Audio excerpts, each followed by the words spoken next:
जय श्री कृष्ण। नमस्कार। वेदांत के अध्ययन की श्रृंखला में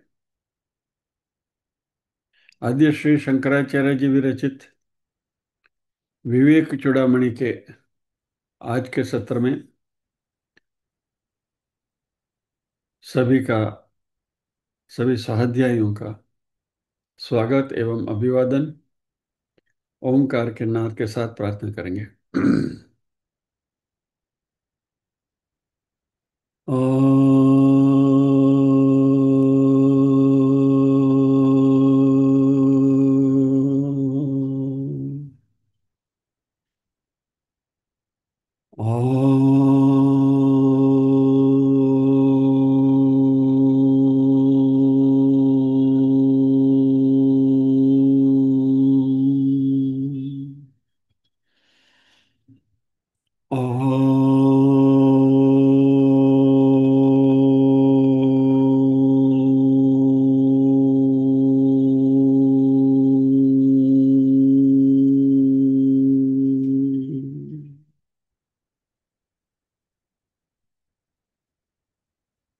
वक्रतुंड महाकाय सूर्यकोटि समप्रभ निर्विघ्नं कुरु मे देव सर्वकार्येषु सर्वदा।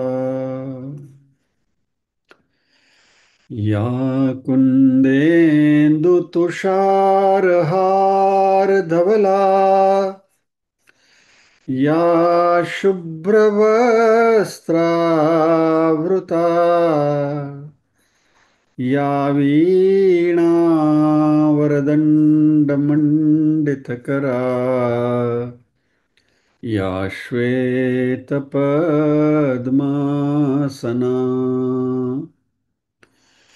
या ब्रह्माच्युतशङ्करप्रभृतिभिर्देवैः सदा वन्दिता सा मां पातु सरस्वती भगवती निःशेषजाड्यापहा।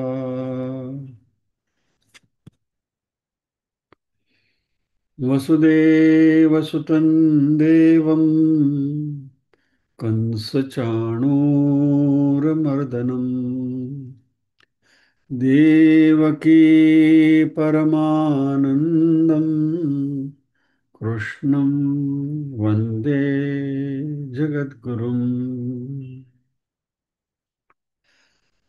सदाशिवसमारम्भाम् शङ्कराचार्यमध्यमाम् अस्मदाचार्यपर्यन्ताम् वन्दे गुरुपरम्पराम्।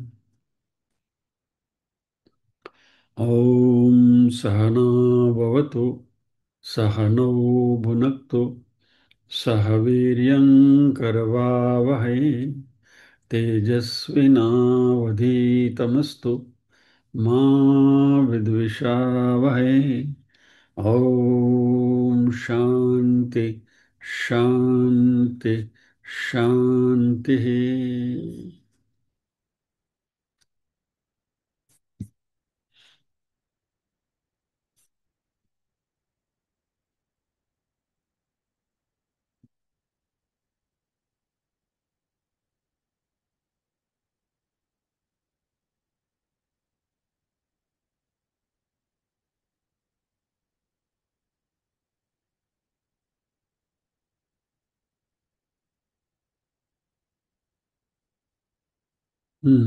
हम यहाँ हैं।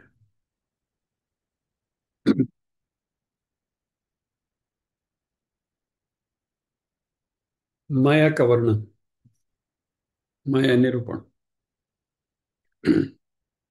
अव्यक्तनाम्नी परमेश शक्तिरनाद्य विद्या त्रिगुणात्मिका परा कार्यानुमेया सुधियैव माया यया जगत्सर्वमिदं प्रसूयते।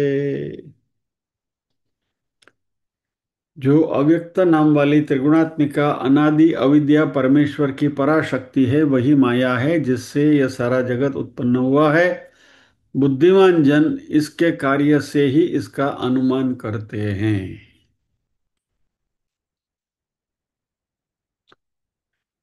गत सत्र में इसके ऊपर हमने चर्चा करने की कोशिश करी थी, और आज इसे और भी समझने की कोशिश करेंगे।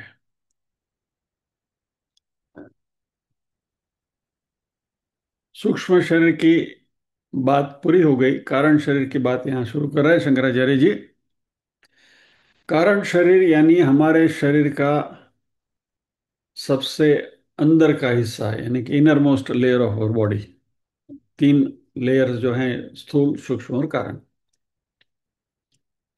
तो ये सबसे ज्यादा सूक्ष्म है, अति सूक्ष्म है, सूक्ष्म से भी सूक्ष्म।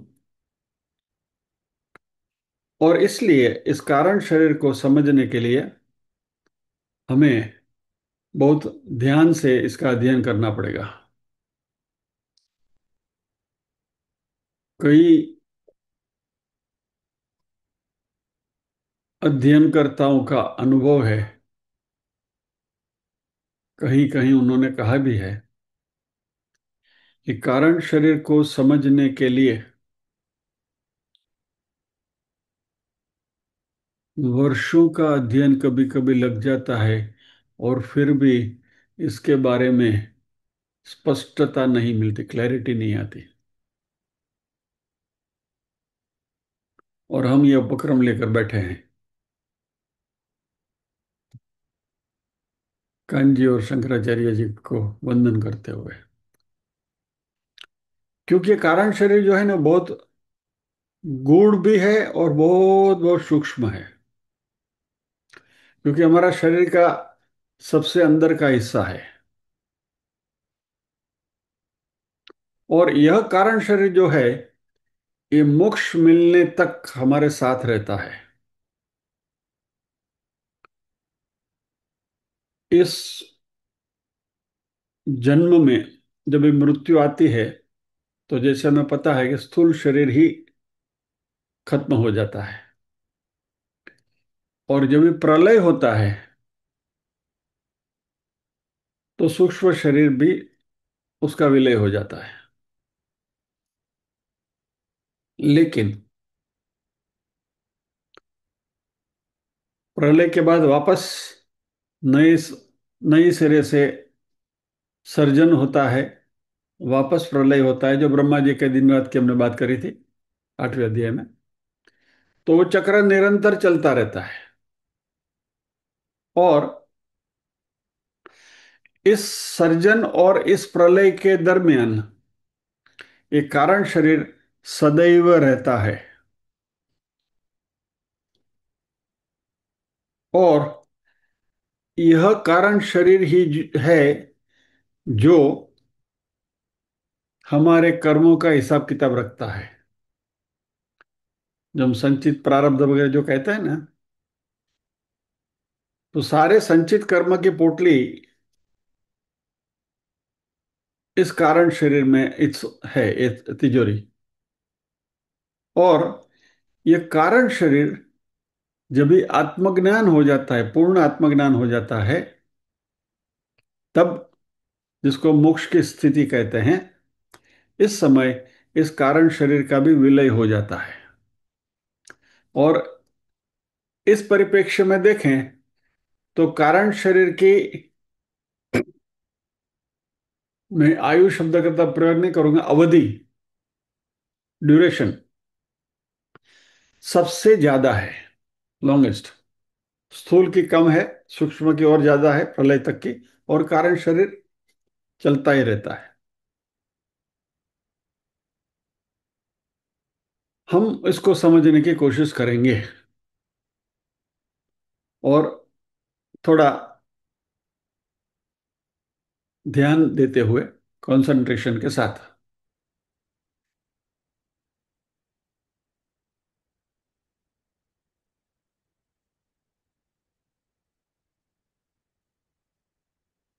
अभी यह जो स्थूल सूक्ष्म कारण शरीर वगैरह की जो हम बात करते हैं, हमारे शास्त्रों ने कहा है कि यथा पिंडे तथा ब्रह्मांडे, जिसको हम खगोल शास्त्र, वैदिक कॉस्मोलॉजी जिसको हम कहते हैं। अभी वेदांत का एक सबसे बड़ा और अहम सिद्धांत है कि कोई भी वस्तु शून्य में से पैदा नहीं होती। I mean, this you will understand better if I say it in English.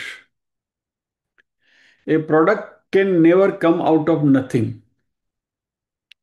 जो कुछ है ही नहीं, उसमें से कुछ आ नहीं सकता, पैदा नहीं हो सकता। और इसको यदि हम कहें कि कुछ भी नहीं है और उसमें से जगत की उत्पत्ति होती है, ये एक बहुत पॉपुलर फ्रेज जो हम बार बार यूज करते हैं, शून्य में से सर्जन करना। But that is a misnomer. I mean, Vedanta की दृष्टि से देखें तो शून्य में से सर्जन नहीं हो सकता। और इसको वेदांत ने असत कार्यवाद कहा है। वेदांत ये असत कार्यवाद को नकारता है, रिजेक्ट्स इट। यानी यदि कुछ सर्जन होना है तो उसको किसी में से आना पड़ेगा।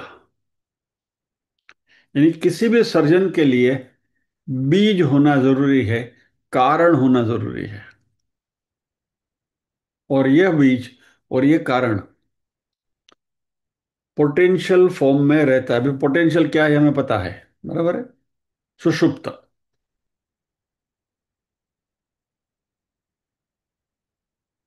एग्जाम्पल के तौर पर, जब भी हम जमीन में से किसी भी पेड़ को उगते हुए देखते हैं तो हमें पता है कि यहाँ कोई बीज होगा और इस बीज में से ही पेड़ पनपा है। A tree can never come out of nothing, there has to be a seed. वहां कोई बीज होना जरूरी है।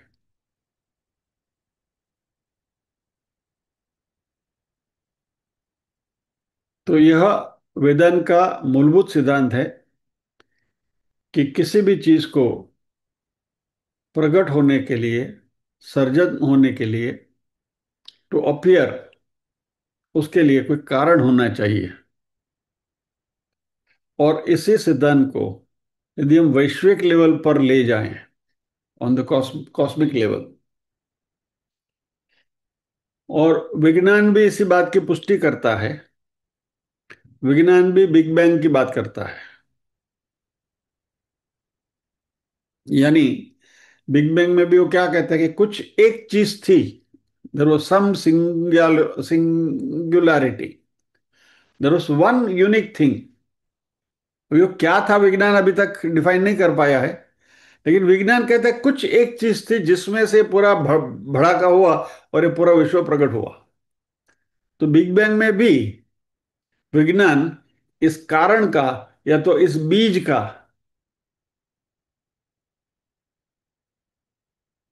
उल्लेख करते हैं या तो एक्सेप्ट करते हैं, स्वीकार करते हैं। और ये यूनिकनेस होते हैं, सिंगुलैरिटी जो है, उसके बारे में अभी तक विज्ञान के पास कोई माहिती नहीं है।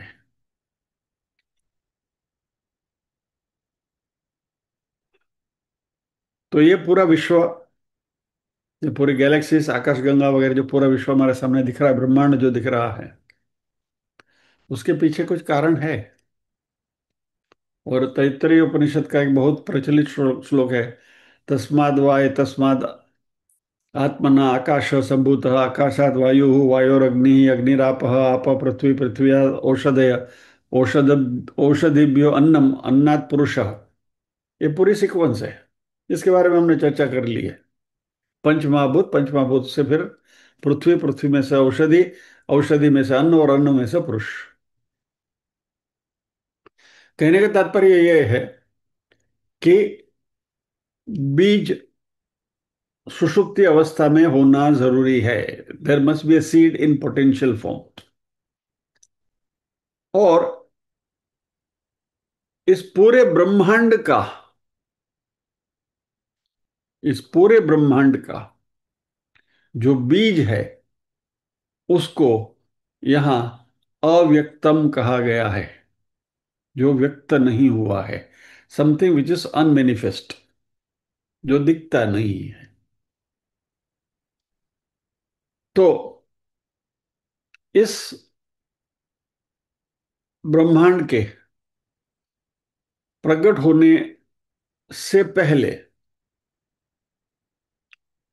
वेदांत कहता है दो चीजें थी। एक तो यह बीज जिसको हम अव्यक्त कहते हैं, और दूसरा चेतना, कॉन्शियसनेस।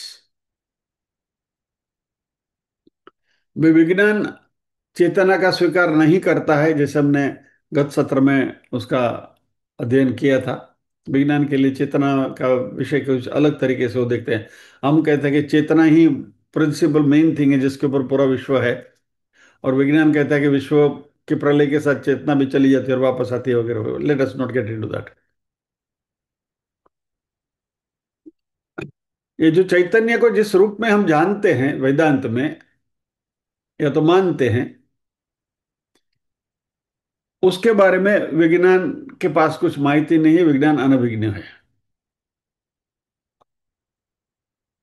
लेकिन वेदांत बहुत ठोस तरीके से कहता है कि इस चैतन्य का जो स्वरूप है वो शाश्वत है और सर्वव्यापी है।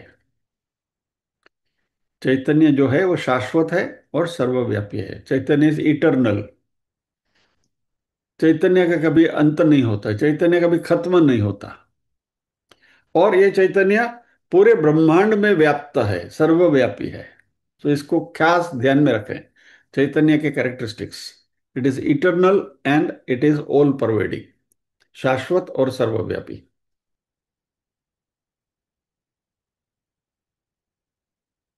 तो इस विश्व को प्रकट होने से पहले आत्मा या तो चैतन्य था और अनात्मा भी था। और इस अनात्मा को हम यहां अव्यक्त कहते हैं, जो हमने बीज कहा। यानी दो चीजें, चैतन्य और बीज, दोनों थे इस विश्व के प्रकट होने से पहले। और इसी को हम आत्मा और अनात्मा के नाम से जानते हैं। चैतन्य है आत्मा, और जो बीज है वो अव्यक्त जो है वो अनात्मा। सो अव्यक्त अनात्मा, इस श्लोक में शंकराचार्य जी ने कहा है। तो इस पॉइंट को हम मध्य नजर रखते हुए आगे बढ़े।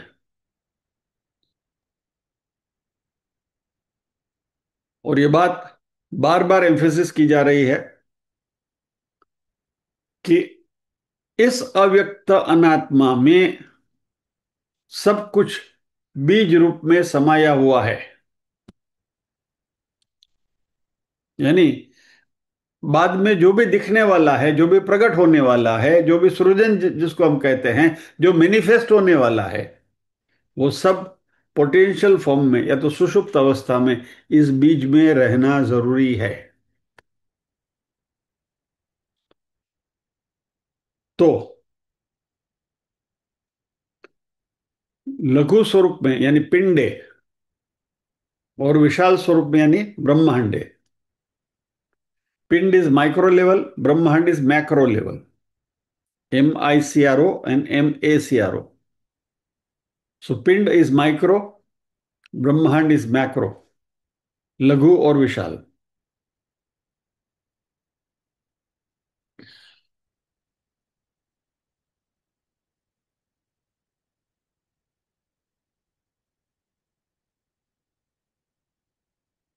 तो यहाँ आत्मा अनात्मा दोनों थे।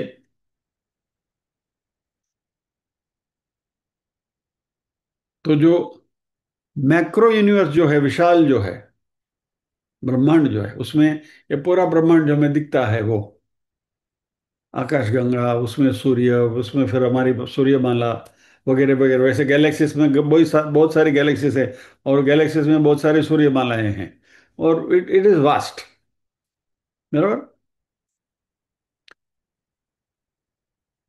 स्तंभ बिना आँखों आकाश लटकाव्યું मही, चंद्र सूरज तारा ना तोरण ટીંગાડ્યા, સૌને ટીંગાડનાર લટકન તો લાલ મારા પાલવની કોરે ટીંગાયો, જશોદાનો જાયો, મારા પાલવડે બંધાયો, જશોદાનો। સ્તંભ વિના આખો આકાશ લટકાવ્યું, મહી ચંદ્ર सूरज તારાના તોરણ ટીંગાવ્યા। ये उनकी कृति है, बराबर। तो ये सारा ब्रह्मांड जो दिख रहा है, वास्ट,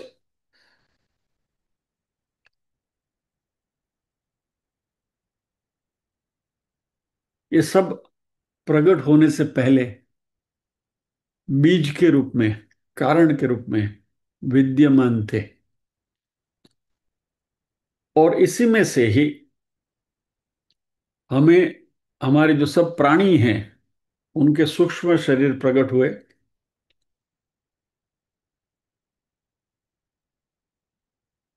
और इसी को हम उल्टा देखें तो इस जगत में जितने भी जीव विद्यमान है, वो सारे जीवों के सूक्ष्म शरीर इस अव्यक्त में, वैश्विक अव्यक्त में समाये हुए थे। तो ये सारे सूक्ष्म शरीर इस बीज में समाये हुए हैं, और इसी तरह सारे स्थूल शरीर भी इस बीज रूपी कारण में समाये हुए थे, जिसको हम अव्यक्त कहते हैं।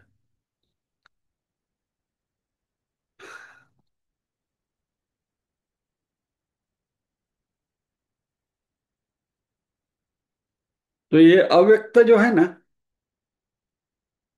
वो एक प्रकार का, कंप्यूटर की भाषा में बात करें तो सॉफ्टवेयर है, जिसका कोडिंग किया हुआ है। और ये सारे सूक्ष्म और स्थूल शरीर के जेनेटिक कोड्स जो है, वह उस बीज में, उस कारण में विद्यमान है, क्योंकि बाद में उन्हीं को प्रकट होना है। तो ये स्थूल और सूक्ष्म शरीर जो हमारे हैं, जो दिखते हैं, जिसको हम परसीव कर सकते हैं, वो तो अभी हमने इस लॉजिक से देखा कि बीज के रूप में या तो पोटेंशियल फॉर्म में विद्यमान थे। और वैसे ही यथा देहे यथा पिंडे तथा ब्रह्मांडे, तो जैसे शरीर में है वैसा ही ब्रह्मांड में भी होना चाहिए, क्योंकि हम हमारे स्थूल शरीर के द्वारा ही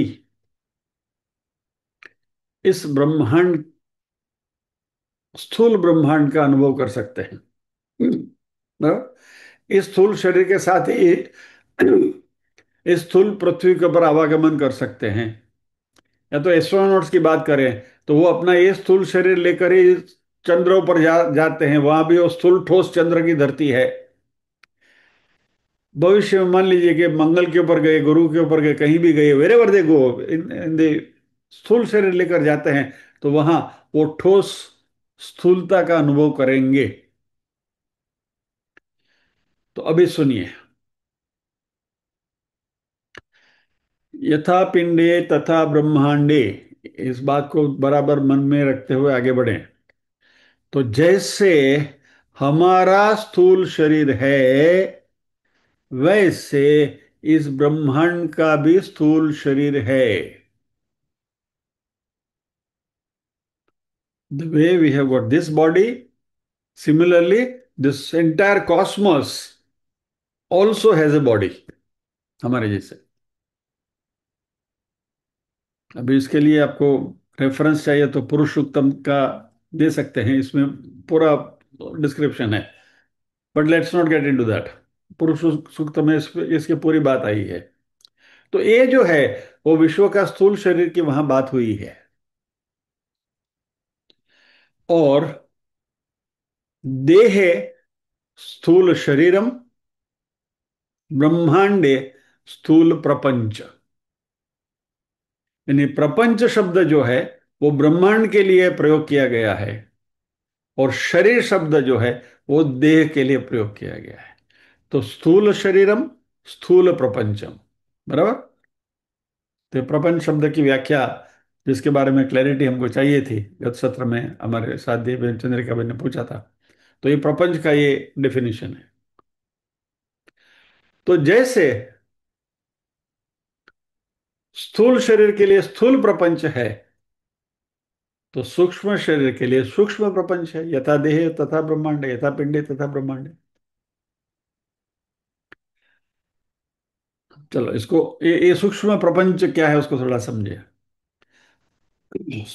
ये सूक्ष्म शरीर तो मैं मालूम है, अभी हमने उसके बारे में तो बहुत सारी चर्चा हमने कर ली। अंतःकरण जिसको हम कहते हैं, 17 एलिमेंट्स, बराबर, देख लिया था हमने।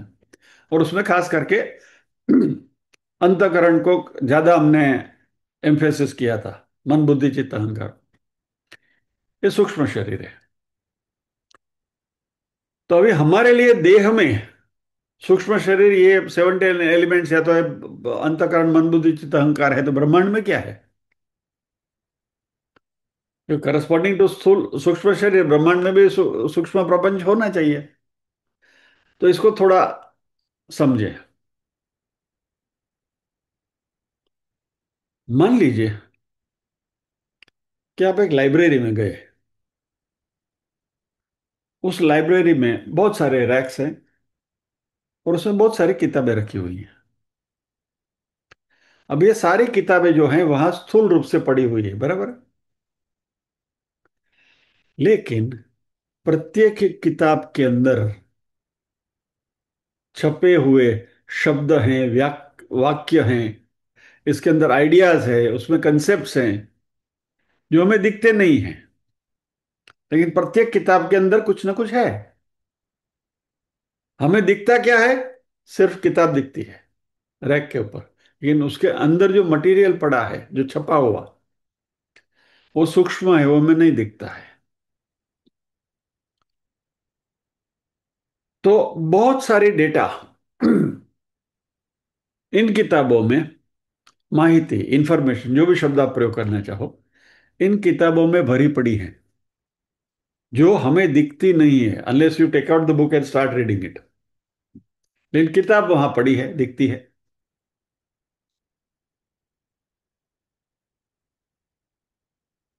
वैसे कंप्यूटर के एनालॉजी में आप देखो, तो आपके पास मान लीजिए कि सीडी है, या तो पेन ड्राइव है। अभी तो पेन ड्राइव भी बहुत बड़ी बड़ी कैपेसिटी है, 1 GB, 2 GB, 4 GB। सॉरी, अभी तो टीबी में आने लगी है, टेराबाइट्स में आने लगी है।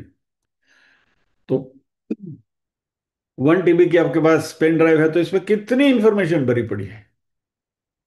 तो हमें दिखता क्या है? मात्र पेन ड्राइव।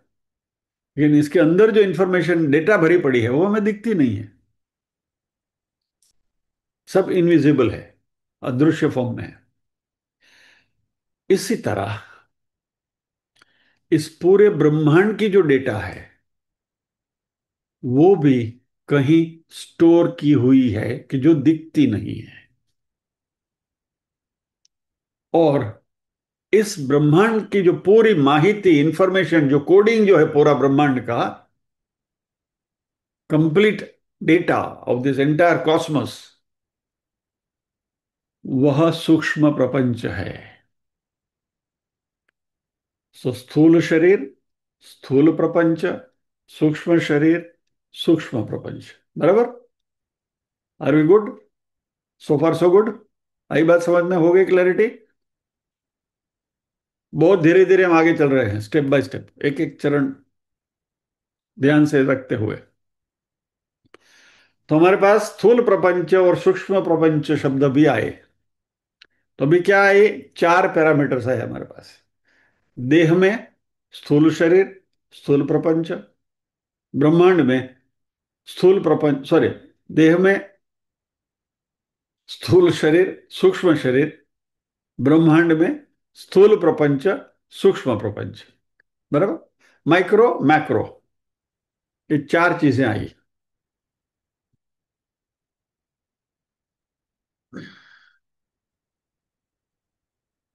जब भी इस ब्रह्मांड, इस सृष्टि का सृजन हुआ, तभी वह इस अव्यक्त में से प्रकट हुए थे।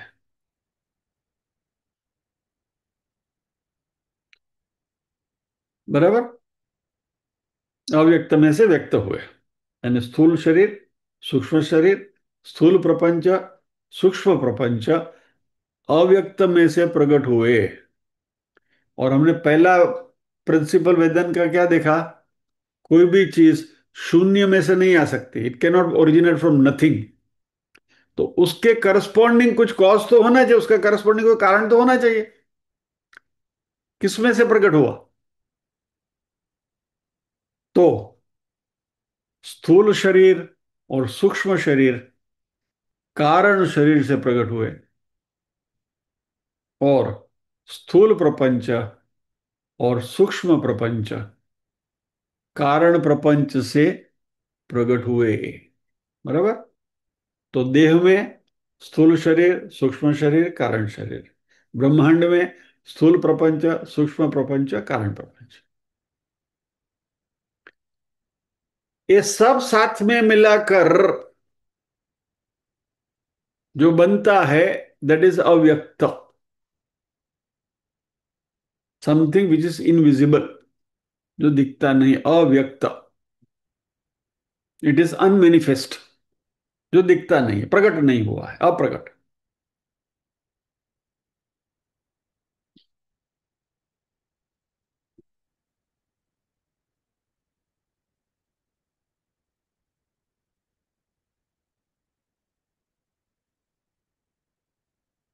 अभी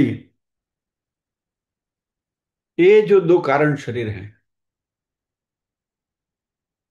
माइक्रो लेवल पर, शरीर के लेवल पर जो कारण शरीर है, उसको वेदांत ने अविद्या कहा है।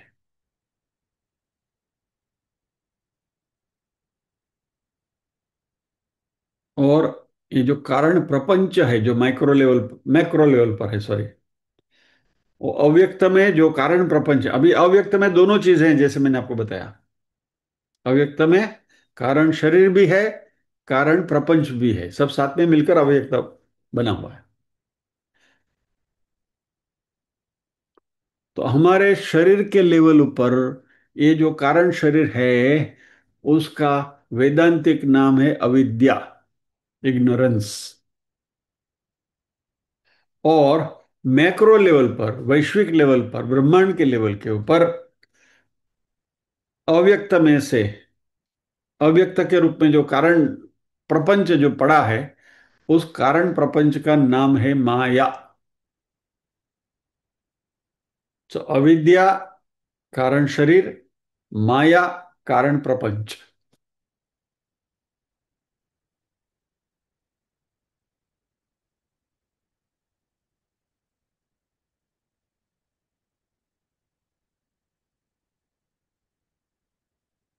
अभी यहां मजे की बात यह है कि व्यक्त होने के बाद, क्रिएशन होने के बाद, अभी आज की जो स्थिति है, इस स्थिति में हम ये डाइसेक्ट कर सकते हैं, कारण शरीर, कारण प्रपंच, ये अविद्या, ये माया वगैरह। क्योंकि अभी वो एटलीस्ट प्रकट स्वरूप में हम उसको जान सकते हैं, उसके बारे में चर्चा कर सकते हैं, वी कैन परसीव इट। लेकिन जब ये व्यक्त नहीं हुए थे, देर वॉज नथिंग, सृष्टि का सृजन ही नहीं हुआ था, विष्णु की नाभि से ब्रह्मा जी प्रकट भी नहीं हुए थे, उस समय पर ये माया और अविद्या वो एक ही अव्यक्त में पड़े थे, ऐसा शब्द का मैं मोटा मोटा प्रयोग करता हूं, लाइन देयर इनसाइड दैट अव्यक्त। लेकिन ये अभी हम उसके बारे में बात कर सकते हैं, कुछ अंदाजा लगा सकते हैं।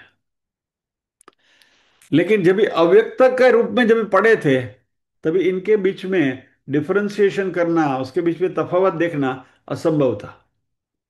यानी तभी हम ये नहीं कह सकते थे कि ये पिंड है और ये ब्रह्मांड है, कि और पिंड और ब्रह्मांड कभी आए? सृष्टि के सृजन के बाद आए। सृष्टि का सृजन जब भी नहीं हुआ था, तो बीज के फॉर्म में थे पूरी सृष्टि, तो तभी पिंड ब्रह्मांड का कोई सवाल ही नहीं था।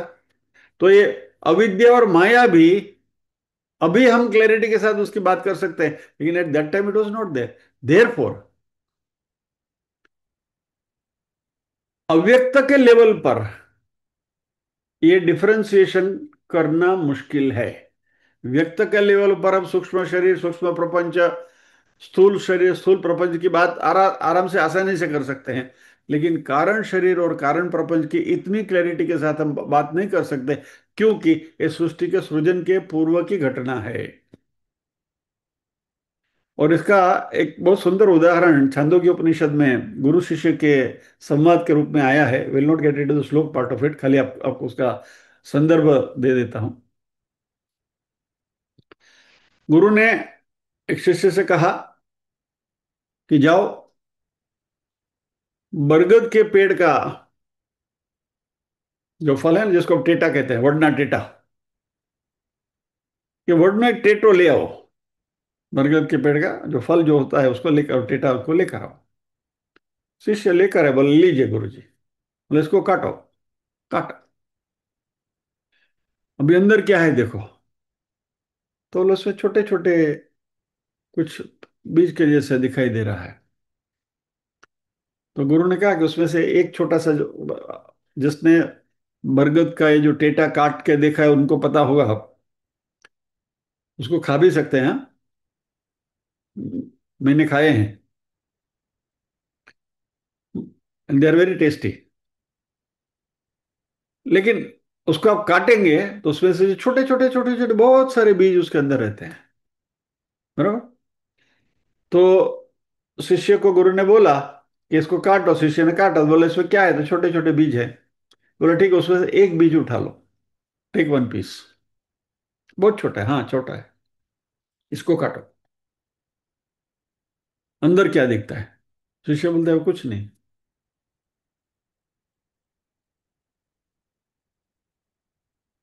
बीज के अंदर कुछ दिखता है क्या? शिष्य बोला नहीं, कुछ नहीं दिखता है। तो गुरु ने कहा, हे बेटे,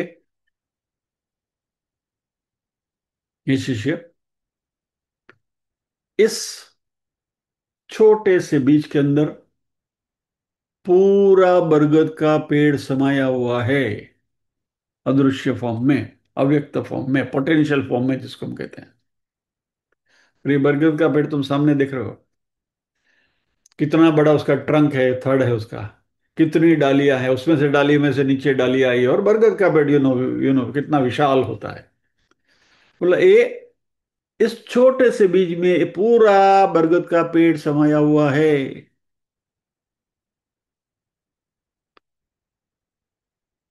तो बोले इसका प्रूफ क्या, इसमें बरगद का पेड़ समाया हुआ है? तो बोले इसको बो के देखो। क्या? इसको प्लांट इट, जमीन में उसको प्लांट करो, बो करो। इसमें से जो पेड़ उगेगा वो पीपल उगेगा, आम्रवृक्ष उगेगा, मैंगो ट्री उगेगा, आंबो उगे। वडनो ટેટો વાવો તો શું આવે? वडलो જ उगे। वैसे आम की गुठली यदि आपने जमीन में बोई, तो उसमें से बरगद का पेड़ नहीं पनपेगा, आम आम ही आएगा। दैट इज द प्रूफ कि इस सीड के अंदर पूरा का पूरा बरगद का पेड़ समाया हुआ है। सब कुछ है।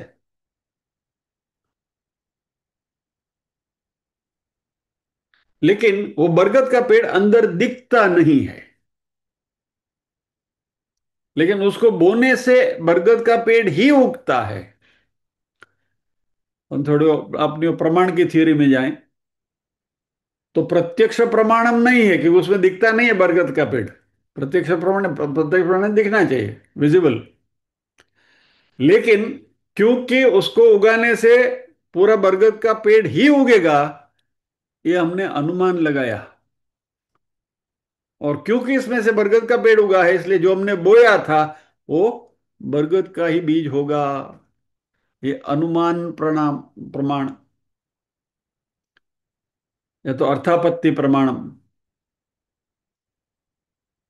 बराबर। तो ये इन्फ्रेंस है अव्यक्त का।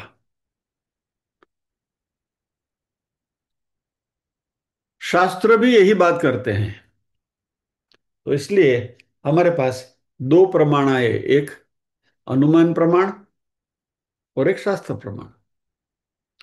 तो ये प्रमाण से हमें इस अव्यक्त को समझने में सरलता होती है। यानी सृष्टि के सृजन के पहले इस अव्यक्त में पिंड के लेवल पर अविद्या और ब्रह्मांड के लेवल पर माया समाये हुए थे।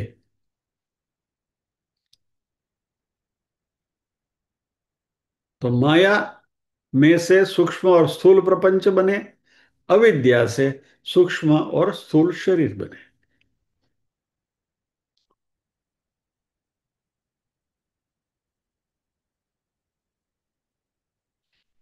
ठीक है, स्थूल सूक्ष्म को तो समझ लिया हमने। अभी कारण शरीर को कैसे समझे?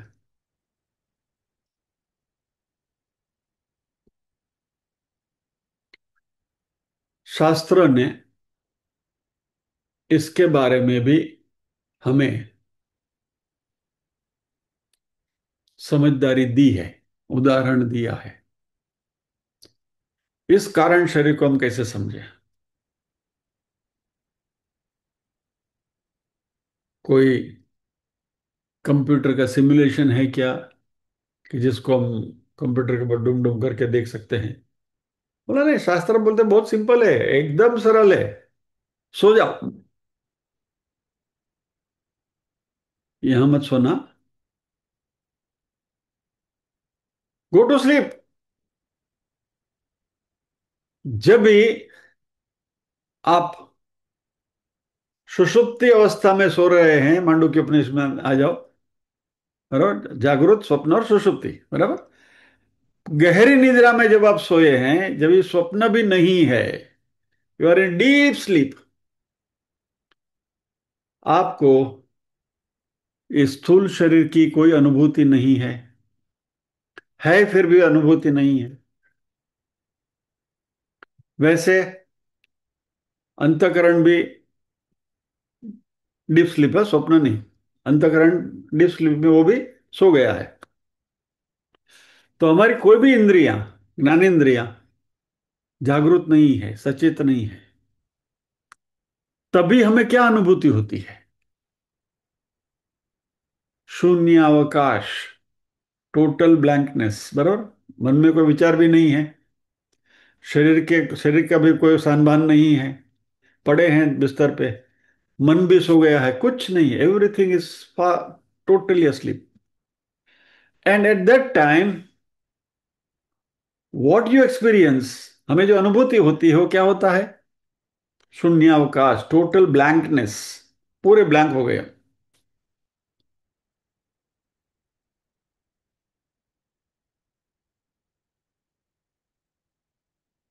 और शास्त्र कहता है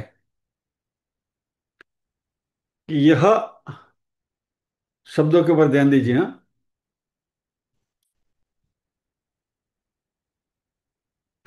यह शून्यावकाश शून्य नहीं है। It is blankness but not nothingness. Try to understand the difference. सुषुप्ति में शून्यावकाश की अनुभूति होती है बट वो शून्य नहीं है, इट इज ब्लैंकनेस। हमें कुछ अनुभूति नहीं हो रही, we are blank, but it is not nothingness. कुछ नहीं है ऐसा नहीं है। समथिंग इज देयर, बट उसकी हमें अनुभूति नहीं हो रही है। और ये जो शून्यावकाश है, ये जो ब्लैंकनेस है, वह भी अनुभूति का विषय है। और यह अनुभूति, इस विषय की जो अनुभूति कर रहा है, वही हमारा आत्मा है, वही हमारा चैतन्य है। सो अगेन मांडुक्य उपनिषद सेम थिंग हमने देखा था।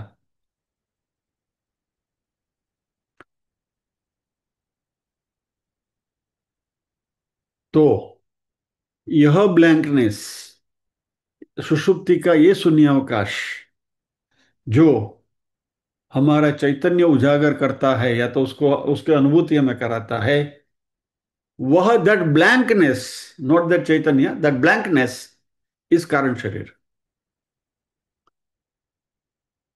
उसमें सब कुछ है,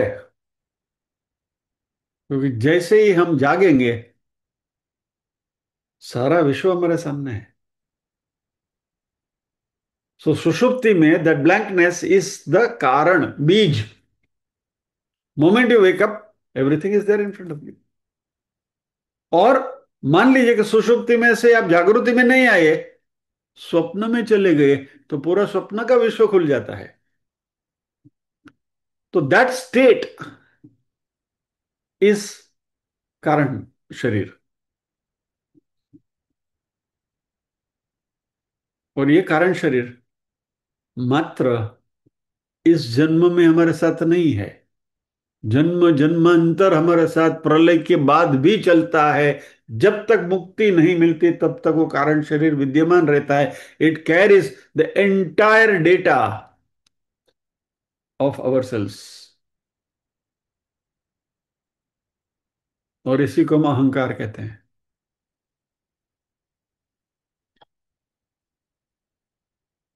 सो everything is stored in potential form in this.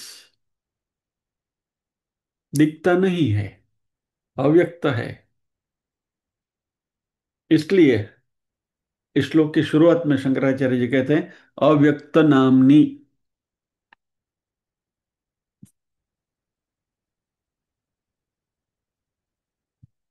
पहला ही शब्द श्लोक का है।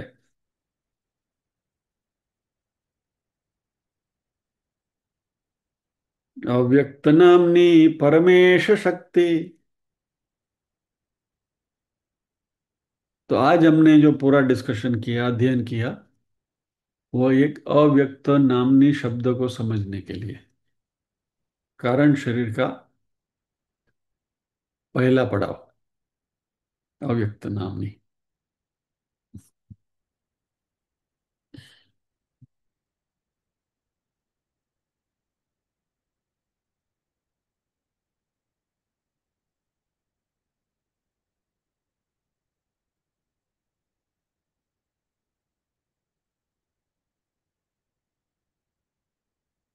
थोड़ा आपको let us scratch our memory. ये पूरी चर्चा की शुरुआत हुई थी शिष्य के 7 प्रश्न से। उसमें से पांचवें और छठे प्रश्न का उत्तर यहाँ हम अध्ययन कर रहे हैं। कह असौ अनात्मा और कह आत्मा, यानी अनात्मा क्या है, आत्मा क्या है, इसका विवरण हो रहा है। और ये अनात्मा के विवरण करते करते करते शंकराचार्य जी हमें स्थूल सूक्ष्म और कारण शरीर के डिस्कशन पर ले आए हैं। यानी हम कहाँ से आए वो भी जरा याद कर लें।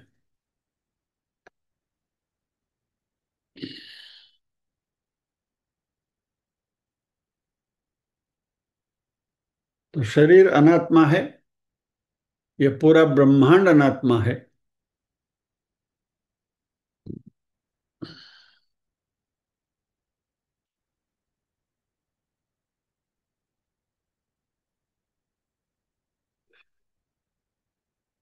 और इसमें से हम स्थूल सूक्ष्म और कारण शरीर के ऊपर आए, स्थूल सूक्ष्म और कारण प्रपंच के ऊपर आए, तो देह के लेवल पर शरीर, ब्रह्मांड के लेवल पर प्रपंच।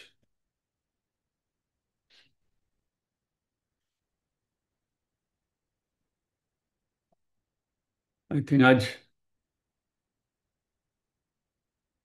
काफी हो गया ना। अभी नया नहीं शुरू करना है, इसलिए आई प्रार्थना करेंगे।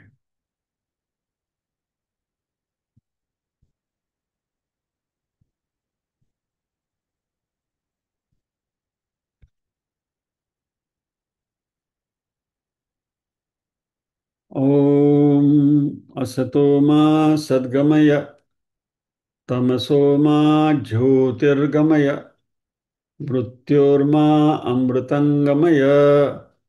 सर्वेषां स्वस्तिर्भवतु, सर्वेषां शान्तिर्भवतु, सर्वेषां मङ्गलं भवतु, सर्वेषां पूर्णं भवतु। लोका समस्ताः सुखिनो भवन्तु, लोका समस्ताः सुखिनो भवन्तु। नाहं कर्ता हरिः कर्ता, हरिः कर्ता हि केवलम्। ओम शांति शांति शांति। सभी के हृदय कमल में विराजमान परम कृपालु परमात्मा को वंदन करते हुए आज के सत्र को विराम देते हैं। अगले सत्र में फिर मिलेंगे, इसी श्लोक के ऊपर अध्ययन जारी रखते हुए। अभी तो पहला शब्द ही आया है ना।